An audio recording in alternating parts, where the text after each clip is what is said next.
Hello बच्चों, कैसे हो आप। उम्मीद करती हूँ कि आप सभी अच्छे होंगे। बच्चों, हम अपना संस्कृत में संधि प्रकरण पढ़ रहे हैं। सभी बच्चे जल्दी से अपनी कॉपी और पेन लेकर बैठें और मेरे द्वारा समझाई गई संधि को ध्यान से नोट करते रहें।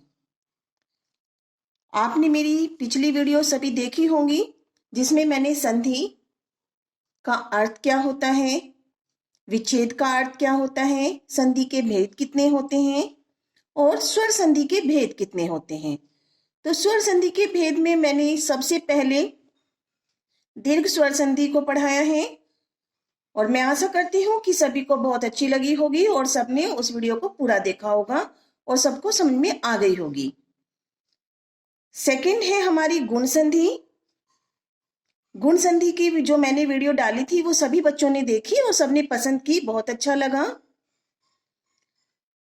गुण संधि के बाद बच्चों हम आते हैं वृद्धि संधि पर।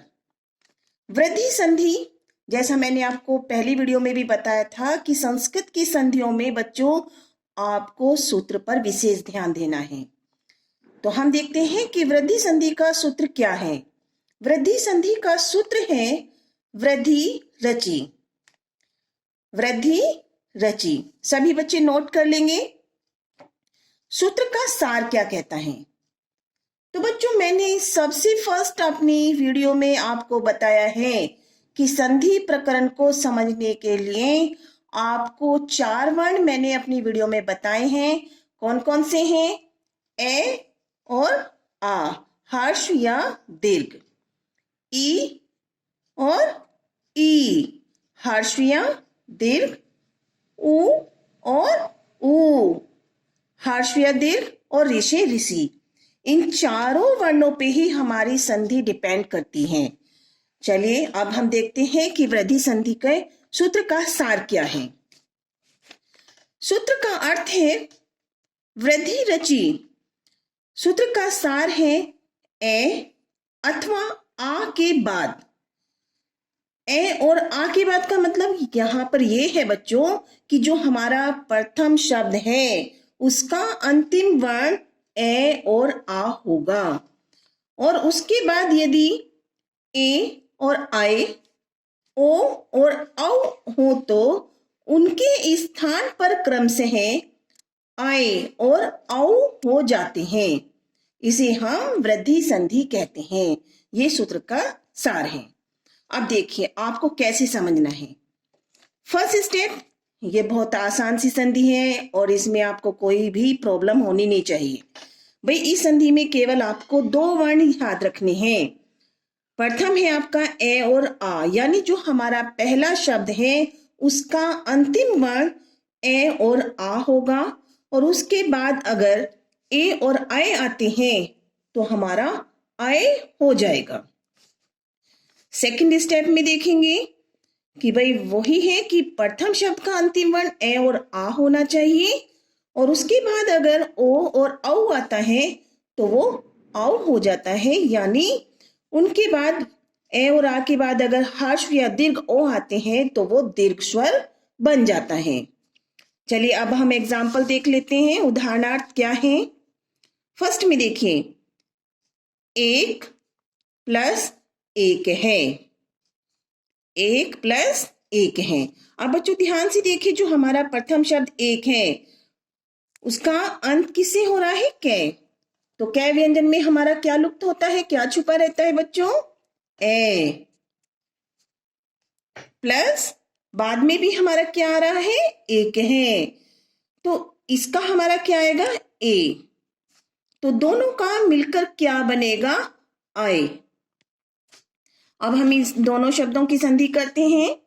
ध्यान से देखेंगे बच्चों, पहले शब्द का हमने 1 लिखा और इसके जो पहले शब्द के अंतिम जो हमारा स्वर है जो उसमें कै में छुपा हुआ है ए और आए, दूसरे शब्द के आए को मिलकर हमारा क्या बना है? आए। तो आए को हमें लिखना नहीं है। मैं आपको पहली वीडियो में भी बता चुकी हूं, बच्चे यहीं पर गलती करते हैं। संधि वर्णों की होती है, वर्ण को रिपीट नहीं करना होता। तो आए की हम क्या लगाते हैं बच्चों? मात्रा।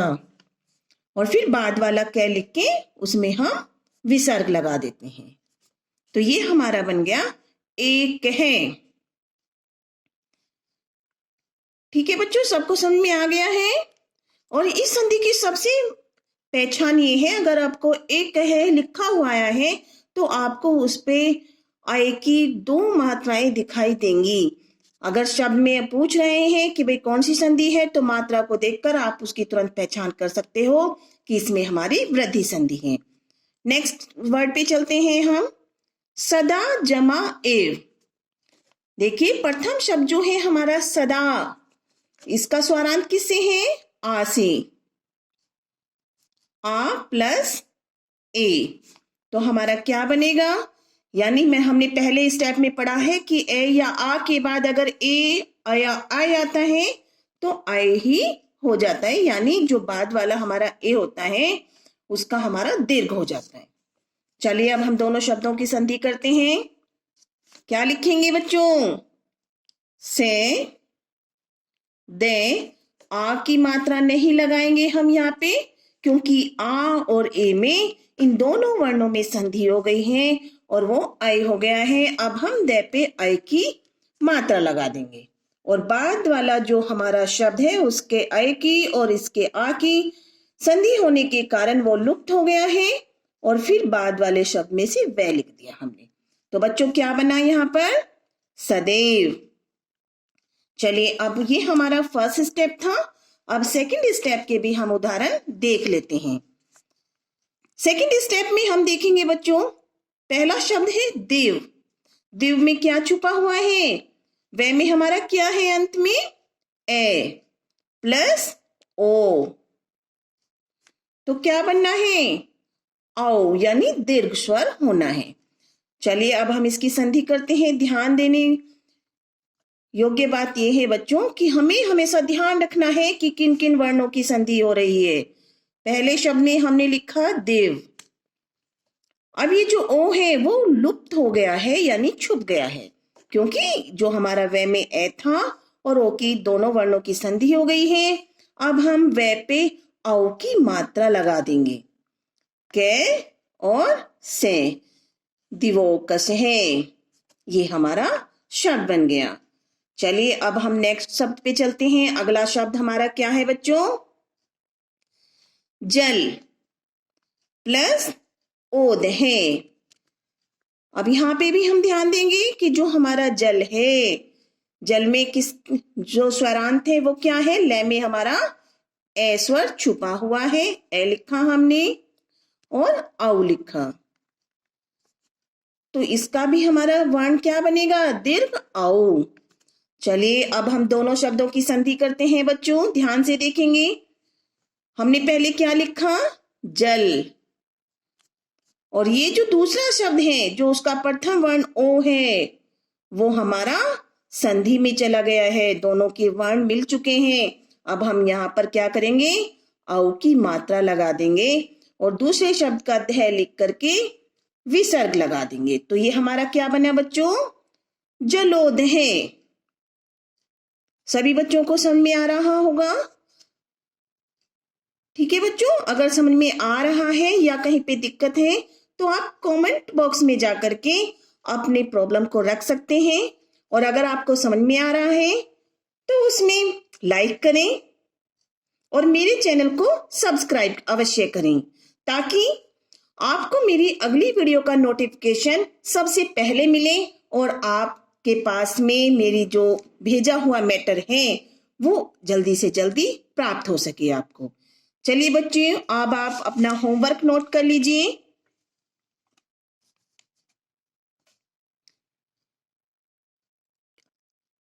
आप पॉज कर लीजिए बच्चों। हो गया? ओके बेटा, थैंक यू।